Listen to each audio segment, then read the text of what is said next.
अभ्यास करते करते 9 द्वारों की 9 कमरों की परवाह नहीं करते, 10वें द्वार को खोजते रहते हैं।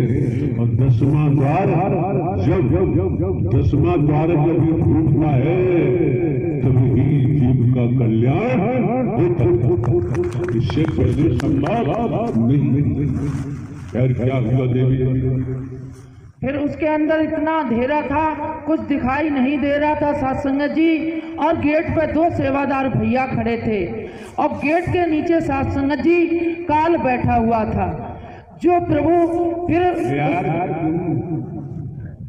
वही रिपीट करते जा रहे, रिपीट करते जा रहे।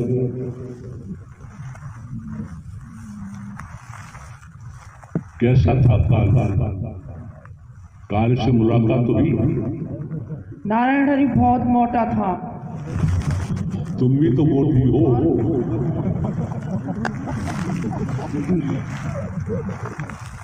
खैर क्या हुआ बताते जाओ, आनंद की कहानी है। कोई रजिस्ट्रेशन तो होता नहीं है, कोई टिकट भी इशू नहीं होती है, सब कुछ निःशुल्क है। आनंद ले रहे हो, आनंद लेते जाओ। जीवन में दुख भी आएगा, सुख भी आएगा हमारे कर्मों का, तो आनंद में पहुंच गए फिर दुख से भी मतलब नहीं, सुख से भी मतलब नहीं, आनंदित रहोगे। दूसरे कौन मर गया कौन नहीं मर गया? किसी ने कहा, वो रो रहा था कि भाई क्यों रो रहे हो? क्यों क्यों क्यों अरे क्यों भाई रो रहे हो? मेरा नाम मर गया। उसने पूछा तेरा बेटा तो नहीं मरा? कि बेटा तो नहीं मरा, तो नाती पोतों को रोता रहेगा। अरे जिस दिन तेरी मां का बेटा मर जाएगा फिर कभी किसी को रोने की तुझे जरूरत नहीं पड़ेगी। हकीकत को सुनो, समझो, परखो, अंतःकरण में ले जाओ। मौके बार बार नहीं मिलते हैं। 2 दिन बाद हम भी यहां से सफर करेंगे, गंतव्य स्थान को जाएंगे। मौजूदगी है नारायण हरि परमात्मा परम सदगुरु बनकर आपका मार्गदर्शन कर रहे हैं, कोई आदमी नहीं कर रहा है। क्या हुआ जब फिर सत्संग जी नारायण हरि कुर्सी पर बैठे हुए थे और वो काल नीचे बैठा था और परमात्मा से हाथ जोड़ करके। अरे भैया कुर्सी कैसी थी? वो व्हाइट कलर की थी प्रभु। व्हाइट थी। व्हाइट हम जानते नहीं, व्हाइट क्या होता है? सफेद। हाँ ये कहो सफेद की सही नहीं समझते हैं तो भाई सीधी सी बात है, कुर्सी के बिना गुजर नहीं और कुर्सी की लंबी उम्र नहीं। क्या हुआ? तो काल प्रार्थना कर रहा था हाथ जोड़ करके नारायण हरि से और कह रहा था, हे नारायण हरि, हे साकार हरि, आप जब से धराधाम पे प्राकट करके आए हो मैं जभी का भूखा प्यासा हूँ। आप तो समस्त संसार का पेट भरते हो दाता, सबको भोजन दिया है आपने और सबको भोजन देते हो, फिर मुझे भूखा प्यासा क्यों तड़पा रहे हो प्रभु? मुझे भी मेरा आहार दीजिए, मुझे मेरा भोजन दीजिए। तो सत्संग जी नारायण हरि उससे कहते हैं, जब ये बोलने जा रही है होश में आ जाओ, अटेंशन हो के बैठो, अटेंशन हो के सुनो जो बोलने जा रही है। फिर क्या हुआ? फिर नारायण हरि कह रहे हैं, हमें नहीं बताया, हमें लग रहा जो बोलने जा रही है खतरे की घंटी। तो सत्संग जी नारायण हरि से इस तरीके से प्रार्थना कर रहा है वो। तो प्रभु नारायण हरि कह रहे हैं उसे कि रुको रुको, मैं तुम्हें भी भोजन दूंगा। सत्संग जी नारायण हरि ने आदेश दिया, जो भैया 2 खड़े थे गेट पर, उनसे कहा, सुनो, जाओ अंदर इसके और इसमें से जितनी काली आत्माएं हैं उनको निकाल कर लाओ और इसको दे दो। सत्संग जी वो भैया आदेश के द्वारा अंदर जाते हैं, उसमें अंधेरा ही अंधेरा है, बस आत्मा दिखाई नहीं देती, लेकिन बाहर जब लाते हैं तब दिखाई देती थी मुझे। सत्संग जी लाते थे और गेट पे ऐसे खड़ा कर लेते तो पीछे से लात मारते थे उनके और नीचे गिरा देते थे, उन्हीं को काल खा जाता था। सत्संग जी ऐसे ही कर करके ये पूरी रात मैंने सीने देखा था कि जितनी आत्माओं को लाते थे और धक्का मार देते थे, उसे नीचे गिरा देते थे, उसी को काल खा जाता था। साथ संगत जी ये पूरी रात मैंने सीन देखा था और उसी के बाद साथ संगत जी महामारी फैली। साथ संगत जी तंबाकू की महामारी फैली, बीड़ी सिगरेट की महामारी फैली, दालों की सब्जी की महामारी फैली, मिठाइयों की महामारी फैली, नोटों की महामारी फैली। अरे महामारी का नाम बताओ ना। नारायण हरि जिसे कहते कोरोना, उसके बाद ही आया था। अब ये बात समझ में आती है, समझने की कोशिश हम भी करेंगे।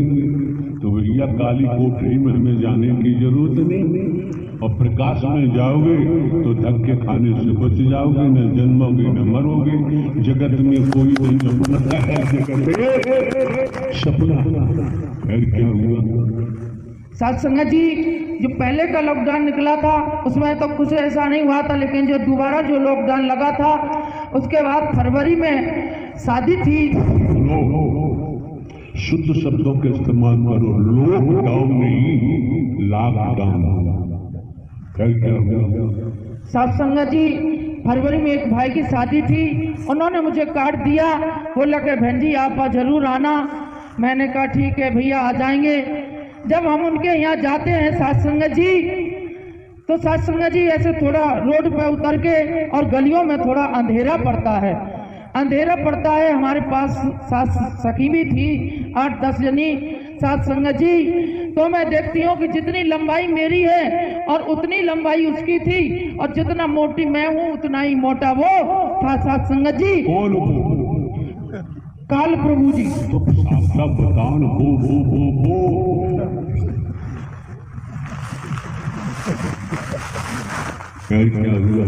साथ संगत जी आके खड़ा हो गया अंधेरे में और मुझसे सुनने में कंजूसी नहीं करनी चाहिए, आपसे में बैठे बैठे चर्चा नहीं करनी चाहिए। पता नहीं कोई शब्द हमारे जहन में आ जाए, उसी से हमारे जीवन में अभूतपूर्व परिवर्तन हो सकता है। क्या हुआ? साथ साथ चलने लगा और मुझसे कहने लगा नहीं तू उस शादी में नहीं जाएगी। मैंने कहा क्यों? मैं क्यों नहीं जाऊंगी शादी में? बोले कि नहीं आज मैं जाऊंगा उस शादी में और सत्य आत्माओं से ही अपने नए कार्य की शुरुआत करूंगा। तो मैंने कैसी शुरुआत? साथ संगत जी कहने लगा कि मैं आज भोजन में जहर विष फैला दूंगा और सबको खत्म कर दूंगा, सत्य की आत्माओं से ही शुरुआत करूंगा। साथ संगत जी मेरे छक्का से छूट गए और बहनों को किसी को पता नहीं, लेकिन मेरी बात हो रही है और साथ साथ चल रहा अंधेरे में।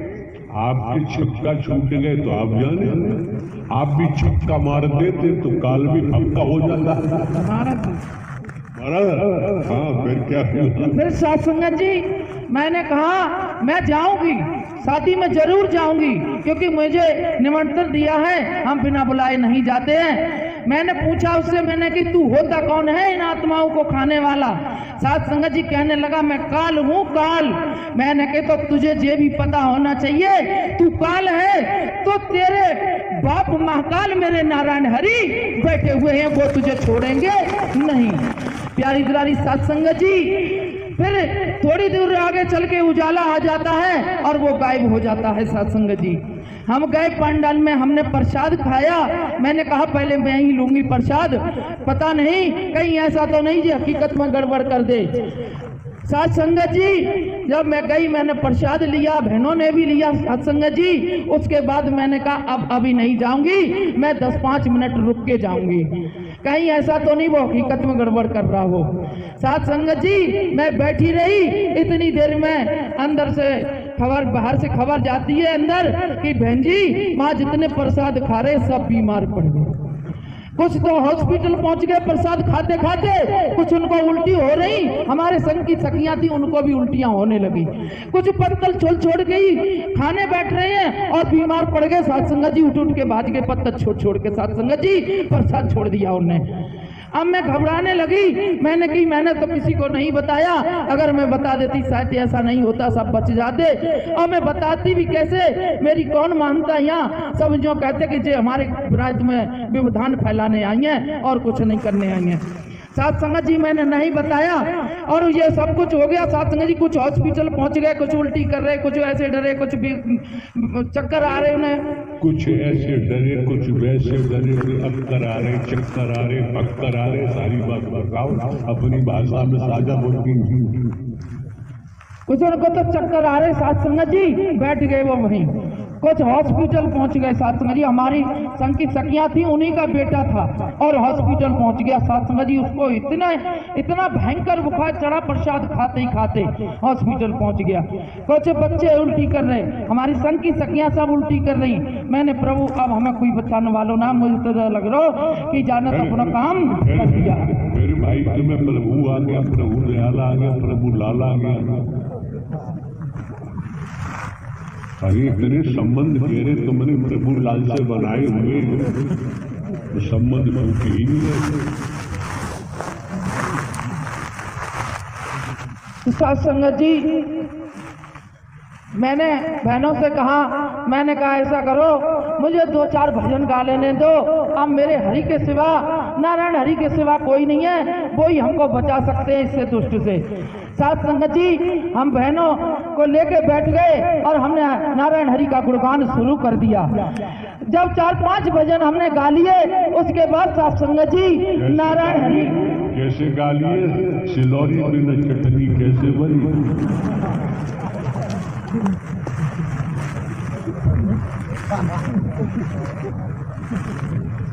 साजापुर के हैं तो भाई कुछ कहना पड़ता थोड़ा हुआ।